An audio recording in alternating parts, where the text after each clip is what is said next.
Quais os assuntos nós vamos abordar aqui? Dá um resumo pro pessoal que vai acompanhar esse vídeo até o final. O que nós vamos falar hoje, Gui? Então, gente, a gente vai falar sobre o surgimento do SARS-CoV-2, da doença Covid-19, que é um vírus novo, é uma doença nova. Antes de 2019 não existe nada na literatura médica nem científica sobre esse vírus. Como é uma doença nova, é interessante a gente saber o surgimento, porque no ano passado teve muita politicagem sobre isso, né? Falando que o vírus surgiu num laboratório comunista contra países capitalistas e assim disseminou várias fake news aí na população e a população muitas vezes nem sabe de onde surgem essas pandemias, né? E com certeza essa não foi a primeira e também não será a última. Bom, Guilherme, um dos assuntos principais aí a gente destacou que é o Covid entre crianças. Até tem uma notícia do site Estúdio 46 de hoje, o pessoal que está acompanhando aí o nosso site. A alta de casos de Covid entre crianças preocupa a cidade de Andradas. Até o pessoal comentou na notícia, é que estão escondendo alguma coisa? Na verdade não estão escondendo, né? Até o momento, 61 crianças de até 10 anos foram acometidas por Covid-19, além de 182 casos entre crianças de 10 a 19 anos, aí inclui também os adolescentes. Uma dessas crianças veio a óbito. A situação muito preocupante. No dia de ontem, 8, foram confirmados 49 novos casos, isso entre adultos de Covid-19, informados aí ao Serviço de Epidemiologia. Andradas chega a 3.307 casos de Covid-19. Mais 2 pacientes com Covid foram a óbito, chegando a 104 pessoas, 104 famílias sofrendo devido à pandemia, sofrendo de luto. Um óbito ainda está em investigação. Então, são números preocupantes, não é, Guilherme? Sim, com certeza. Quando a gente fala de morte, né, independente de números, aí a gente tem que pensar na vida, na alma, que aquela pessoa é o amor de alguém. Então a gente não pode ter essa visão, morreu X, morreu Y. Se morreu uma pessoa, a gente já tem que preocupar, já é um problema social. Uma pessoa da família da gente, né, é o nosso 100%. Então, não importa, eu acho que o número não importa, o que importa é quantas e quantas pessoas conhecidas, queridas de Andradas que nós perdemos. Sim, amigos, né? Daqui a pouquinho nós vamos falar sobre Covid em crianças, Guilherme, mas antes, eu acho que a gente tem que falar, para falar de Covid em crianças, por que você se interessou tanto nesse assunto da Covid? Então, quando surgiu a pandemia, eu estava ali no 5º período da faculdade ali, e como a gente tem acesso, através das instituições federais, a gente tem o que chamamos de acesso café. Esse acesso café permite que nós temos um acesso amplo aí de vários artigos científicos, aí de vários periódicos, como Nature, Lancet, entre outros. Então, como eu tenho acesso a esses artigos, despertou a minha curiosidade e o medo, claro, de estar pesquisando aí a fundo sobre esse vírus. Então, desde o início da pandemia, eu estudo sobre o vírus, todos os artigos que é publicado eu acompanho, sempre para me atualizar. Então, sobre esse assunto eu tenho um leque muito grande para falar, inclusive sobre o surgimento, né, que é a questão que nós vamos abordar agora. Então, como eu curso uma faculdade de biologia e esse é um assunto, a infecciologia é um assunto de biólogo e de médico, né? Então foi por esses motivos que eu me interessei tanto pelo vírus. E como que surgiu o SARS-CoV-2, o Covid-19, como que surgiu? O SARS-CoV-2, ele não é diferente de outras infecções. A gente pode ter aí uma pandemia causada por fungos, bactérias, vírus, e como toda pandemia surge, é através da destruição da natureza. Não tem essa de pandemia surgir de laboratório, de teoria de conspiração, não. É simplesmente isso. A gente tem que entender que a natureza é um organismo vivo e que ela tem ali vamos dizer assim, mantém ali uma homeostase. O que é essa homeostase? É um equilíbrio natural. E todo ser vivo está ali na natureza praticando a sua ecologia, fazendo o seu papel funcional ali para manter essa homeostase, esse equilíbrio. E o que o homem faz? O homem, como outros animais, são os famosos engenheiros da natureza. O que é um engenheiro? Que ele vai lá e modifica. A gente tem animais como o castor, que faz casas ali em rios, mas o homem ele é o maior engenheiro natural. E com isso, sem o conhecimento e com o surgimento aí das indústrias aí na Revolução Industrial, a gente tem esse problema de desmatamento, de chegar ali, a gente tem as nossas serras aqui, simplesmente a gente chegar ali e desmatar. Para desmatar a gente tem vários fatores. Mineração, que vai ali atrás de minérios debaixo da terra, então ele vai desmatar as plantas nativas. A gente tem a questão de desmatar para o cultivo de monoculturas, por exemplo a soja, a gente vai lá e desmata uma área nativa para plantar um tipo de espécie soja, para sanar aí o alimento da população. Outra forma também é a criação do gado, que também leva aí um desmatamento. E o que acontece? Quando você desmata um local, quando você desmata uma região, ali, vamos dar o exemplo ali da Amazônia. A Amazônia é um lugar no Brasil, não só no Brasil, no mundo, que representa uma biodiversidade muito grande. E nessa biodiversidade a gente pode incluir vírus, bactérias, animais, plantas, fungos, entre outros. E nesses lugares a gente nem tem vírus que a gente nem conhece, que pode vir aí nos afetar.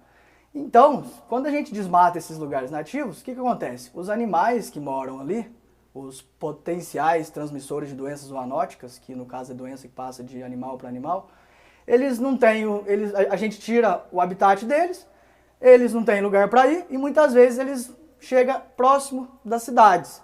Quando eles chegam próximo das cidades, eles podem ter contato ali com os nossos animais domésticos, cães, gatos, cavalos, e através desse contato com os animais domésticos, passar a doença para eles e eles passar para nós. Ou pode ser direto esse contato dos animais para nós. No caso do Covid específico, ele surgiu do tráfico de animais, entendeu? Por que a gente pode falar isso? Porque ele surgiu numa localidade lá na China que tem uma feira ao ar livre. Wuhan. Que tem uma feira ao ar livre que faz aí a venda ilegal desses animais. E 2 desses animais, que é o morcego e o pangolim, são potenciais vetores virais. O que são vetores potenciais? Que eles guardam o vírus ali e eles podem passar pra gente, as doenças zoonóticas. Primeiro, a gente teve sorte. Por quê? Porque a gente já teve outros coronavírus aí que tiveram surto. O SARS-CoV em 2003, por exemplo, SARS-CoV-1 em 2003, que é um primo muito próximo do SARS-CoV-2. A gente teve o MERS-CoV em 2012 também. O SARS-CoV-1 saiu lá na China. O MERS-CoV no Oriente Médio. O MERS-CoV ainda está ativo. O SARS nem precisou de vacina. Em 2 anos ali mais ou menos ele já se erradicou, se extinguiu e ninguém ouviu mais falar sobre isso. Porém, a gente, depois desse surto, os cientistas focaram ali nesses vírus para tentar evitar possíveis pandemias como a nossa agora com o SARS-CoV-2. O que acontece? Através desses estudos, eles analisaram e descobriram que o morcego é um potencial vetor primário e existem outros animais como potencial vetor secundário, como o pangolim. No caso do do SARS-CoV-2, com a doença Covid-19, o vetor principal que a gente acha, né, porque a gente tem certeza, as evidências apontam para ele, é o pangolim. Como que eles descobrem isso? Eles vão lá, pega o SARS-CoV-2, faz o sequenciamento genético dele, descobre, vai lá no animal, pega o coronavírus que tem no animal, faz o sequenciamento genético dele e faz uma comparação, entendeu? Daí, o que o pangolim CoV tem em comum com o SARS-CoV-2? Ele tem uma similaridade muito grande, aí, que bate os 90% ou mais, e ele tem uma mutação exclusiva que o SARS-CoV-2 tem, que é uma mutação na proteína RBD, que é a proteína que liga a nossa célula. E essa mutação eles compartilham entre os dois. Então as evidências são muito fortes falando que o vírus surgiu do pangolim. E o que é o pangolim? O pangolim é um animal, um mamífero, e ele é traficado, ele é uma iguaria aí consumida em mais de 120 países, inclusive. Como que foi esse contato? Talvez ali do comerciante com o animal, ou talvez ali do consumo local desse animal de forma... E o morcego? Errônea.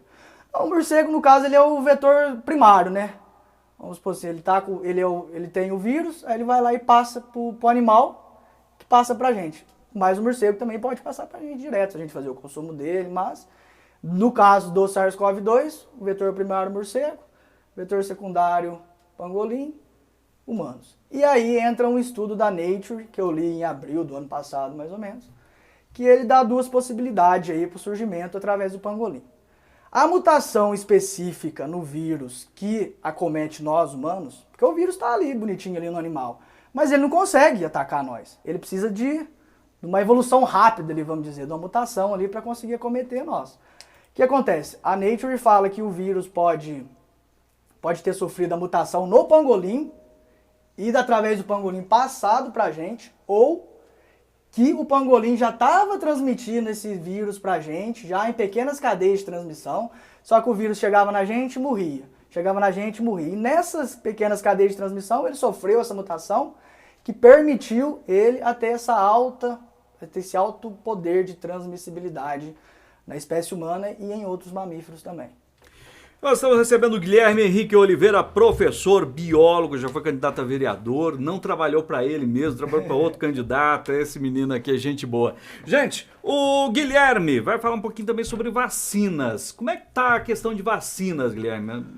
Ô Elias, a questão da vacinação no Brasil tá crítica, né? A gente nem precisa falar do Brasil aqui, que todo mundo já sabe a realidade. Mas no mundo a gente já está até vacinando crianças. Mês passado, os Estados Unidos aí aprovou o uso emergencial da Pfizer em crianças de 12 a 15 anos. 12 anos, estou acompanhando lá. Ontem a China aprovou o uso emergencial da Coronavac em crianças de 3 a 17 anos, entendeu?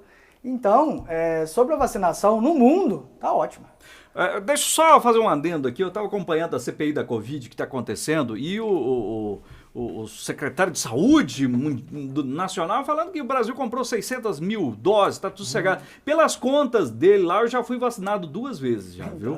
Então é complicado, mas a realidade agora está caindo a ficha, né? Não tem como se burlar. A mentira vai até um ponto e aí a população está sofrendo. Os Estados Unidos, como você falou, está vacinando crianças de 12 anos. Aqui nós estamos aí com 60 anos vacinando, a situação complicada ainda.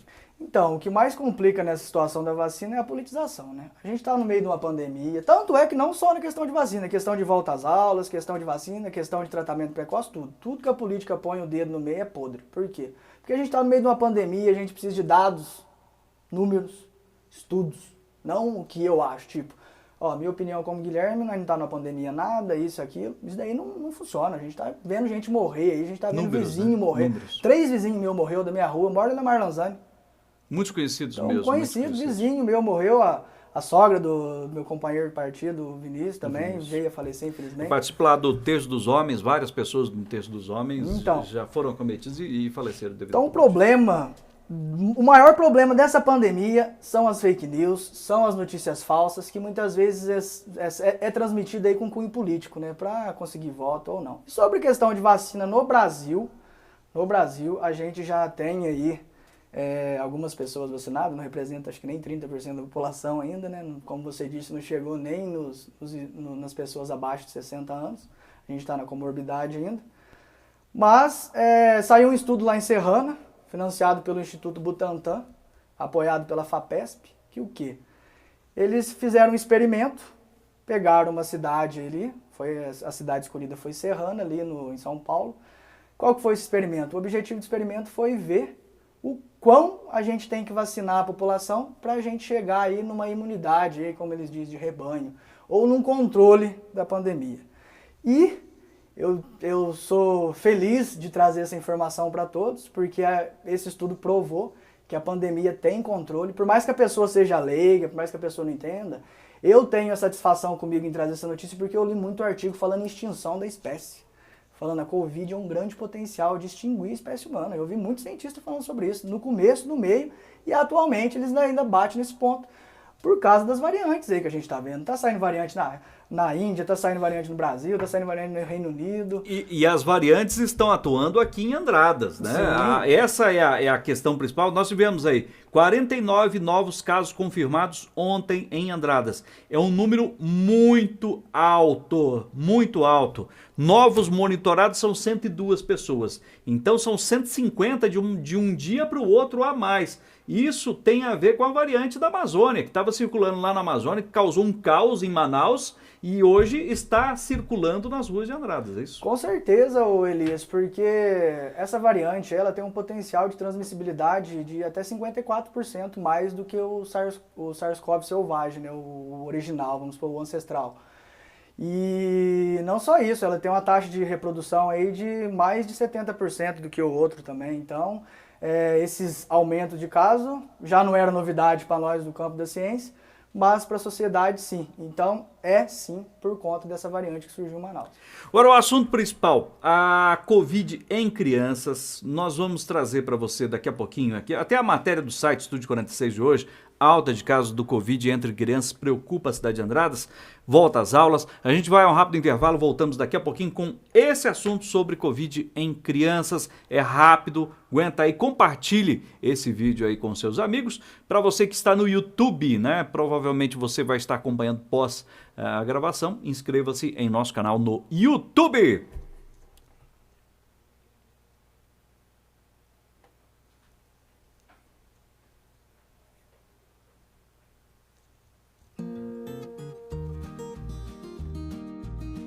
Localizado no sul de Minas Gerais, a Matrizes Ambiental é um viveiro de mudas especialista em plantas ornamentais, nativas e frutíferas. A Matrizes tem plantas adultas e produzindo. A empresa é fornecedora de mudas para o CEAGESP em São Paulo. Tudo bem para todos? Meu nome é Rafael, trabalho aqui na Matriz Ambiental, sou encarregado aqui. No local, tem venda de mudas no atacado e varejo. São inúmeras variedades, com mudas de flores e palmeiras. Grande promoção de jabuticabeira produzindo e árvores nativas. A Matrizes fica a 10 minutos de Andradas, na rodovia que liga Andradas a Poços de Caldas, acima do Belvedere. Outro processo feito no viveiro de mudas é a extração e replantio de palmeiras já adultas. E a palmeira triangular que foi mostrado lá também, a palmeira já faz a retirada direto. Viveiro de mudas Matrizes Ambiental. São 8 hectares de mudas frutíferas e ornamentais. Disque Mudas 98865-7438. Matrizes Ambiental. Produzindo mudas desde 2008.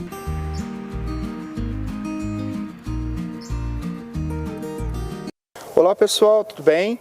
Sou o Fernando, eu sou supervisor comercial do Oceano Azul. O Santo Antônio de Lisboa é um loteamento que ele foi lançado há mais ou menos uns 3 anos atrás. É um loteamento com bons lotes a partir de 200 metros, com uma localização privilegiada para a montanha, com uma vista muito bonita para a montanha. São lotes planos, lotes com possibilidade de fazer chácara. Tem uma quadra aqui que é maravilhosa, que é a quadra B, para quem tem vontade assim de fazer uma chácara dentro da cidade. Ele tem essa possibilidade, que são assim lotes bem planos, sabe, com lotes grandes. Pode entrar em contato comigo pelo telefone 35 98473 7979.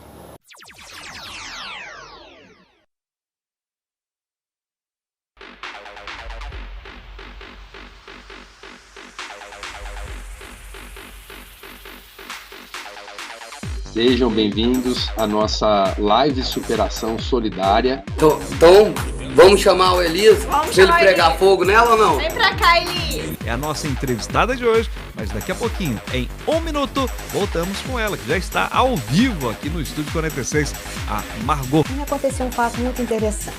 Por ocasião dessas últimas eleições agora, Managaru, quando florar na seca, é um sinal que a chuva chega no sertão. Participaram e organizaram o Miss Unify 2012. Aê!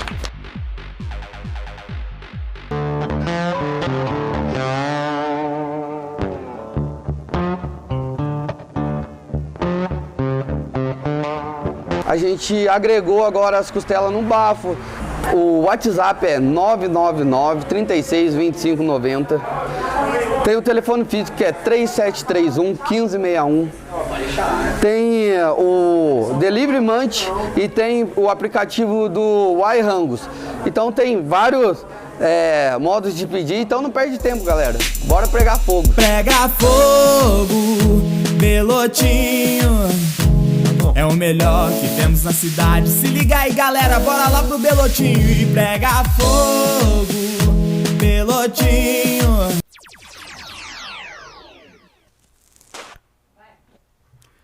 Muito bem, já estamos de volta ao vivo aqui no Estúdio 46, 1h27, estamos recebendo o Guilherme Henrique Oliveira, professor e biólogo, e falando aí com ciência sobre os casos de Covid. Nós falamos um pouquinho sobre o surgimento aí da Covid, vacinação, várias vacinas. Aliás, uma matéria dessa semana nós colocamos aí o destino de vários brasileiros mais abastados é os Estados Unidos para poder se vacinar, né? Os turistas estão sendo vacinados, Cuba está vacinando também os seus turistas e as Ilhas Maldivas também. Então, quem tem um pouco mais de dinheiro vai passear e vacinar. Agora, as crianças, Guilherme, que é o assunto principal. O que é a tua visão aí, cientificamente falando, sobre as crianças no geral quanto ao Covid? Então, Elias, sobre criança e Covid, eu tenho duas vertentes aí, né? E abrange minhas duas áreas, como biólogo, um lado mais crítico aí, um lado mais técnico e científico, e como professor, um lado mais humano, mais amoroso e um lado também científico. Então, primeiramente, eu vou falar o meu posicionamento como biólogo, que é uma posição técnica, falar mais sobre coisas técnicas sobre isso. Primeiro, a gente tem que pensar na mortalidade, que é uma coisa que aflige tanto aí. Em boas condições, o Covid ele tem uma mortalidade em criança aí de 0,1% a 0,3%. Ou seja, cada 1.000 crianças que é acometida com a doença, 1 a 3 morrem. Em boas condições. No caso do Brasil, 0,7%. Bem mais que o dobro, no caso de morte.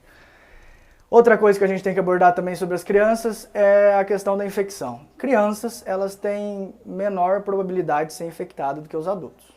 Isso aí já é um fato. Saiu vários estudos sobre isso. Outra coisa que a gente também tem que levar em consideração sobre as crianças é que em crianças os sintomas são mais leves. Outra coisa também que a gente tem que abordar é a transmissibilidade da criança. Porque muita gente aí saiu falando, questões políticas também, que criança não transmite. Aí que tá. Criança transmite ou não transmite? Já tem vários estudos aí falando que a criança transmite sim, mas que ela não transmite nem mais nem menos. Ela transmite normal ali. E a transmissão, de acordo com o estudo da Índia, que fez aí com mais de 500 mil pessoas, ela acontece de acordo com a faixa etária. Ou seja, pessoas de 30 anos vai infectar pessoas de 30 anos com mais eficiência. Pessoas da faixa etária de 6 anos vai cometer pessoas de 6 anos, 60. É mais envolvido com a faixa etária, não é questão de idade.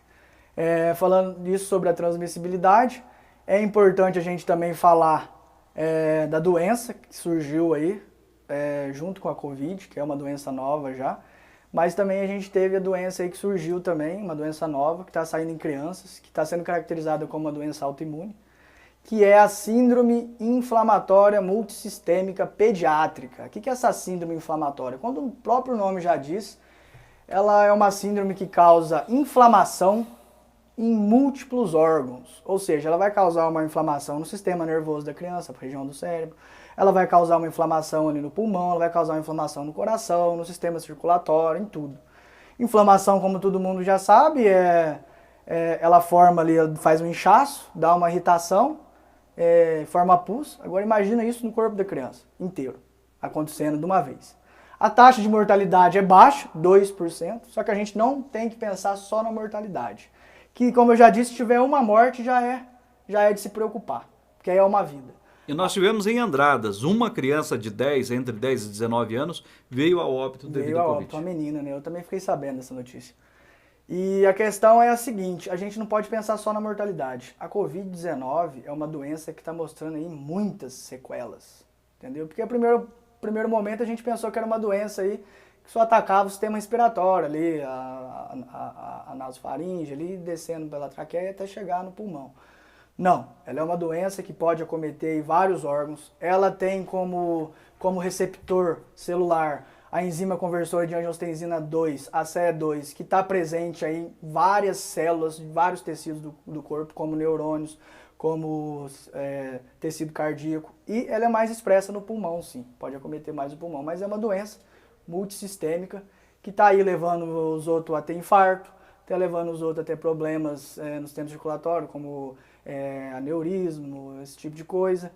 Então não é uma doença, não é uma gripezinha, né? É uma doença aí que está estourando tudo, pegou, tem risco de morrer da cabeça, tem risco de morrer do coração, tem risco de morrer do intestino, tem risco de morrer do pulmão.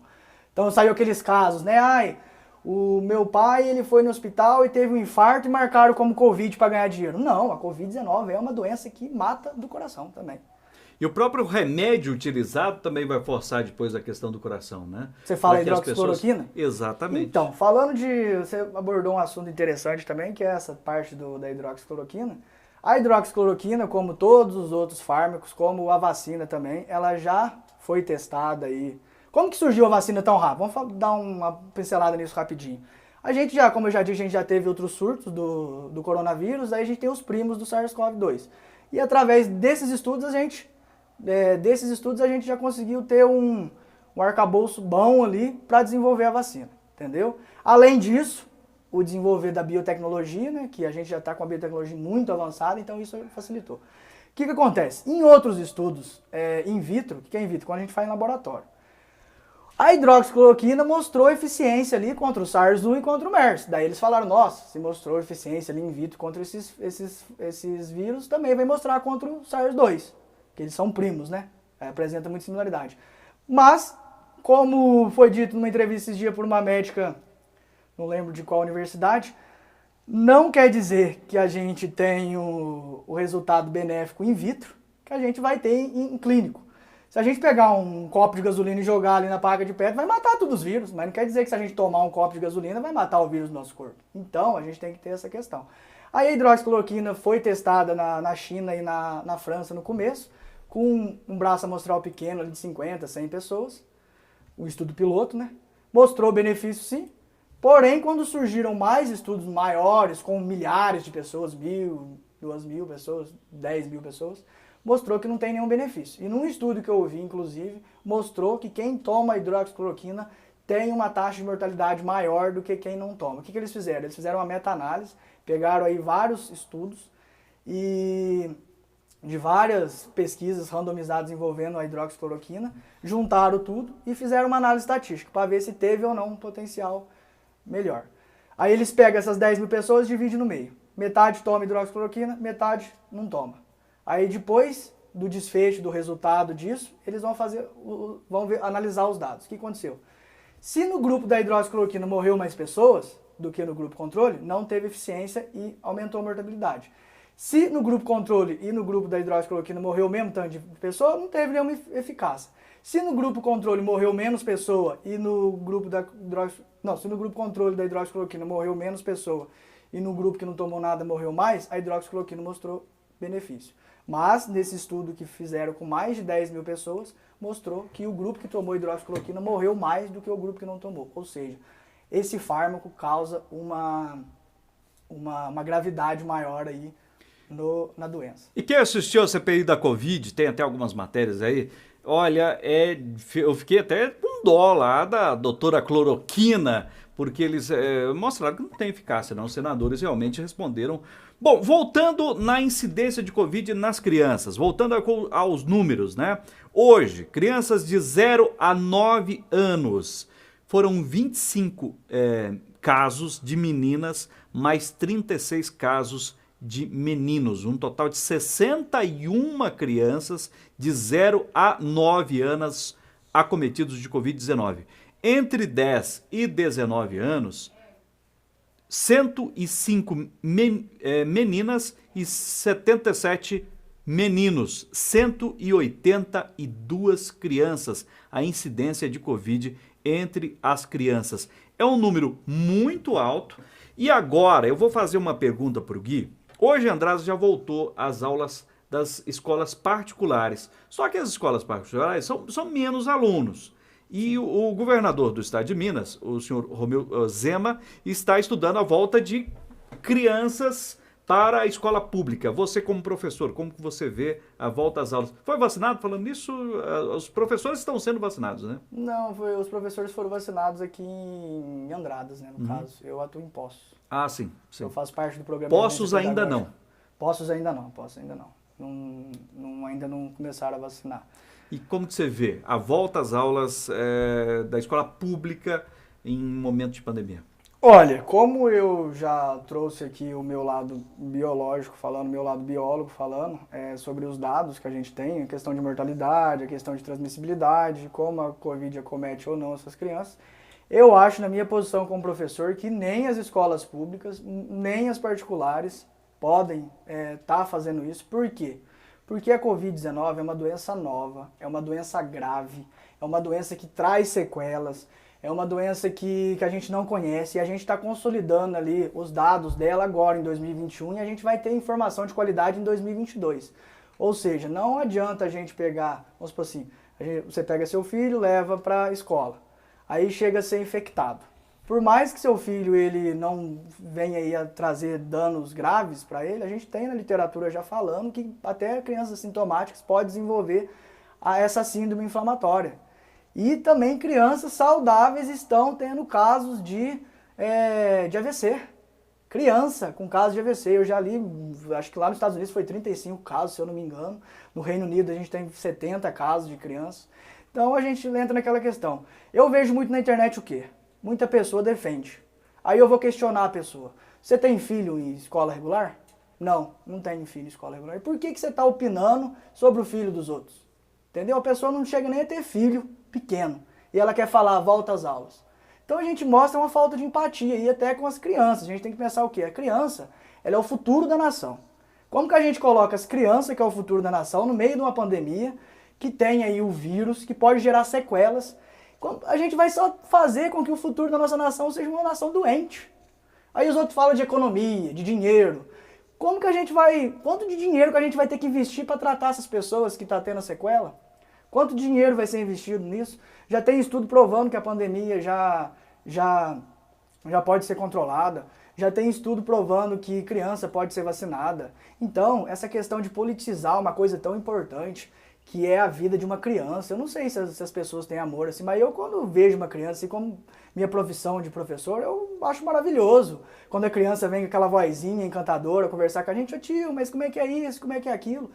Eu não consigo imaginar como que a pessoa tem a coragem de colocar, não julgo, porque muita gente não tem informação, entendeu? Mas, quando a gente tem informação de qualidade, tipo as pessoas que estão assistindo essa live aqui, eu garanto para vocês, não compensa a gente colocar os nossos filhos em sala de aula, porque a criança, tipo um trabalhador, um pai trabalhador. O trabalhador, ele gira a economia, ele tem uma importância social ali, ele vai fazer falta ali pro giro. Mas o que a criança vai fazer falta dentro da escola? O que a criança na escola e em casa não vai fazer falta? Eu concordo que o Estado está sucateando no máximo esse estudo na pandemia, porque eu estou presenciando isso em escola pública. Mas não quer dizer isso que a gente tem que colocar essas crianças nesse lugar. A escola particular, como você disse, ela já tem mais preparo do que a escola pública, mas mesmo assim pode chegar a transmissão e a gente pode chegar a morrer aí uma criança. E eu garanto, eu me preocupei muito com uma fala da prefeita sobre a vacinação dos educadores e sobre a volta às aulas aqui em Andradas. Eu garanto que eu vou ser o primeiro a levantar uma bandeira na frente da prefeitura quando a primeira criança morrer. E eu vou ser o primeiro a apontar os culpados, que são essas pessoas que estão aí politizando uma coisa tão importante, quando a gente fala de criança, porque isso daí não pode nem envolver política. E quando a gente fala da gente estar querendo a volta às aulas sem nenhum embasamento científico, porque não tem embasamento científico. A ciência está aqui, eu estou representando a ciência e eu sei que não tem nenhum embasamento científico para a gente ter a volta às aulas. Você acha que a prefeitura tem errado na atuação contra o Covid? Eu acho que ela não tem errado, não. Entendeu? Por quê? Porque não só a nossa prefeita, mas como todas as outras prefeituras, como governadores, como presidentes, eles não têm cunho técnico, eles têm cunho político. Isso é politizar. Vamos supor assim, ó, eu vou ajudar os comerciantes hoje. Aí a hora que começar a voltar os casos, eu fecho de novo e ajudo outra parte da população. Isso daí é política. Não tem nada a ver com não tem nada a ver com uma boa conduta numa pandemia. O certo seria a gente fazer um lockdown bem feito, enquanto está tendo a vacinação. Com esse lockdown bem feito, claro, tendo investimento por parte do executivo, do legislativo, tendo investimento com a população mais pobre e para evitar aí o fechamento de novos comércios.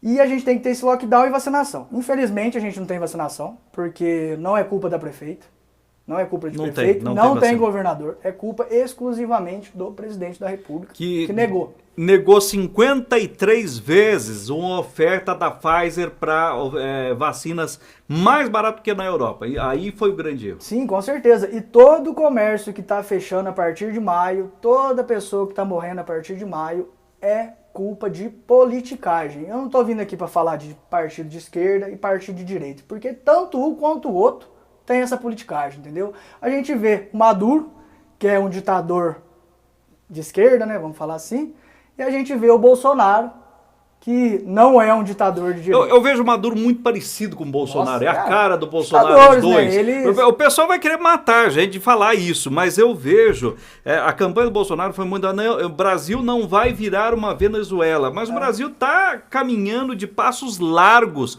para se tornar uma Venezuela. O que é a Venezuela? Não vou falar do Bolsonaro, não. A Venezuela é uma ditadura com apoio do exército, onde eles tomaram força, né? Tomaram a força, o poder, porque o voto não era legal, lá no voto não estava muito interessante, então eles tomaram o poder com apoio do exército para deixar o Estado forte. E um ditador ali que era ligado ao exército, que era antes do Maduro. Maduro, na verdade, é filho do exército venezuelano. Então, a desvalorização do dinheiro da Venezuela, como nós estamos tendo a desvalorização do real, nós tivemos uma desvalorização. Os preços estão subindo. Os preços apenas estão chegando no valor real, né? Como teve uma desvalorização perante ao dólar, hoje o preço, a gasolina, o alimento, a carne, tudo está chegando em preço de dólar. Então nós estamos tendo uma atualização. Então o Brasil sempre foi, talvez, tá caminhando para ser uma Venezuela. Não só nessa parte, mas também a gente vê aí o Maduro defendendo fortemente a hidroxicloroquina, né? Isso eu não sabia. E a gente pode comparar ele com o Bolsonaro, que fez tanta política aí para a hidroxicloroquina, um medicamento que não tem eficácia e um medicamento que está levando à morte, creio eu, não sei a parte jurídica, né? Mas quem aí perdeu entes queridos aí, que sabe que foi tratado com esses fármacos, que não teve eficácia, já foi provado, pode chegar aí até abrir um processo nessas pessoas que utilizaram deles. E aí, nós estamos chegando ao final, finalizando aqui com os sintomas. Nós pesquisamos também os sintomas de Covid em crianças. Dependendo da idade da criança, os sintomas ainda ocorrem em uma frequência diferente. De 0 a 9 anos, os principais são febre, tosse, dificuldade para respirar, dor de cabeça e diarreia. Já de 10 a 19 anos, além da febre, tosse e diarreia, podem também apresentar náusea, vômito, perda da capacidade de sentir cheiro, gosto da comida. Bom, tá aí, nós estamos recebendo hoje o Guilherme para falar sobre a Covid-19. Ele é um estudioso dos casos de Covid desde que iniciou. Nós já fizemos uma live, talvez o pessoal não se lembre disso, mas no ano passado nós fizemos uma live com o Guilherme falando sobre, era ainda início da Covid-19. Sim. E hoje nós temos em Andradas mais de 100 óbitos. É um número triste que nós alcançamos.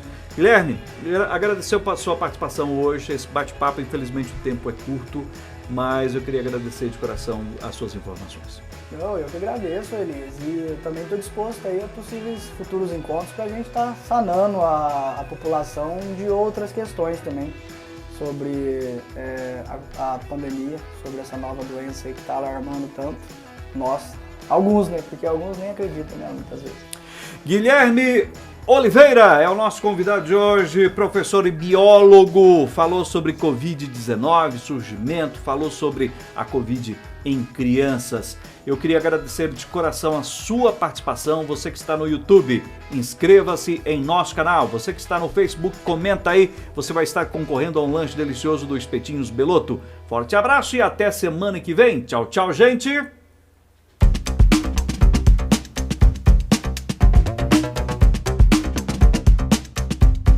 Você acompanhou O Veja Isso Agora, direto do Estúdio 46 em Andradas, no sul de Minas Gerais, com o jornalista e analista Elias Batista.